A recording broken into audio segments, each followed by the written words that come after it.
কোনো কষ্ট ছাড়াই আজকে যেন রান্না হয়ে গেল। নিজের রান্না করাও লাগলো না। তো কেন বললাম এই কথা? ভোরবেলা স্বপ্ন দেখতেছি কি যে আমার অলরেডি রান্না হয়ে গেছে। আমি রান্না বান্না করে বসে আছি।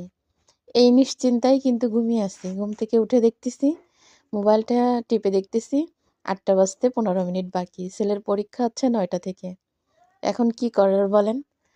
এই স্বপ্নটা তো না দেখালেও পারতো, তাই না? আমার কত বড় কাজের ক্ষতি করলো একটু হিসাব করেন। তাড়াতাড়ি করে চলে আসলাম রান্নাঘরে। অন্য মাছ আসলে ভিজায়ে রান্না করে মশলা বেটে রান্না করতে গেলে কিন্তু অনেক সময়ের প্রয়োজন।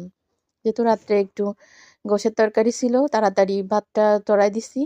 ভাতটা হয়ে গেছে, ছেলে খেয়ে গোশের তরকারি দিয়ে ভাত খেয়ে চলে গেছে। তো আজকে শুধু চিংড়ি মাছ বের করছি।